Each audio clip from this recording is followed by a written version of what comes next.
पाकिस्तान ने न्यूजीलैंड को शिकस्त दे दी और 2 पॉइंट्स पाकिस्तान को अब मिल गए हैं।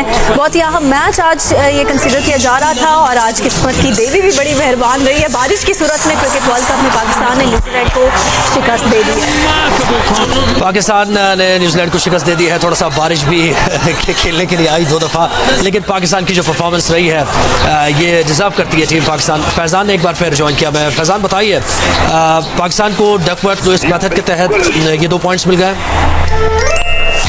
बिल्कुल बिल्कुल, पाकिस्तान ये मैच जीत चुका है डकवर्थ लुईस मेथड की बुनियाद पे। अब से कुछ देर पहले यहाँ पे ऑफिशियल्स ने ऐलान कर दिया कि इस मैच को बाकायदा कॉल ऑफ कर दिया गया। तो कीमती 2 पॉइंट पाकिस्तान ने हासिल किया। थोड़ी देर में कैलकुलेशन नेट रन की भी आ जाएगी। कुछ देर पहले जो आप लोग शुरू कर रहे थे, तो पाकिस्तान के लिए एक अच्छा जो नुकसान यहाँ पर है कि पाकिस्तान और इंग्लैंड का जो मैच है वो न्यूजीलैंड श्रीलंका मैच के बाद है। तो इनकेस अगर न्यूजीलैंड श्रीलंका से जीतता भी है तो पाकिस्तान के जहन में ये होगा कि उसको इंग्लैंड के खिलाफ क्या अचीव करना है मैथमेटिकली न्यूजीलैंड से आगे आ जाने का। तो ये पाकिस्तान के लिए एक पॉजिटिव पॉइंट जरूर ये होगा। बट इतनी गहराई में जाने की बजाय यही बेहतर हो जाएगा न्यूजीलैंड को श्रीलंका हरा दे। बट एट दिस पॉइंट अच्छी खबर पाकिस्तान क्रिकेट फैंस के लिए है कि पाकिस्तान ने न्यूजीलैंड को इस रेन अफेक्टेड मैच में डीएलएस की बुनियाद पर हरा दिया। और यहाँ साथ साथ में एक और चीज आपको एक रिकॉर्ड आज के मैच में पाकिस्तान के ओपनिंग बैटर फखर जमान ने 11 छक्के लगाकर पाकिस्तान का एक वनडे में सबसे ज्यादा छक्कों का रिकॉर्ड बराबर कर दिया है।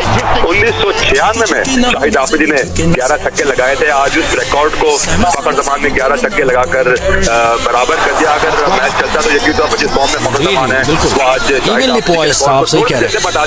50-50 बिल्कुल है। ये कोई ऐसा मैच नहीं है कि बारिश की वजह से पाकिस्तान कोई लकी रहा है और उनको मैच मिल गया है। बहुत अच्छे खेल का पूरे मैच के दौरान पाकिस्तान का 50-50 चांस था। बेहतरीन परफॉर्मेंस पाकिस्तान ने दिखाई है बैटिंग ने।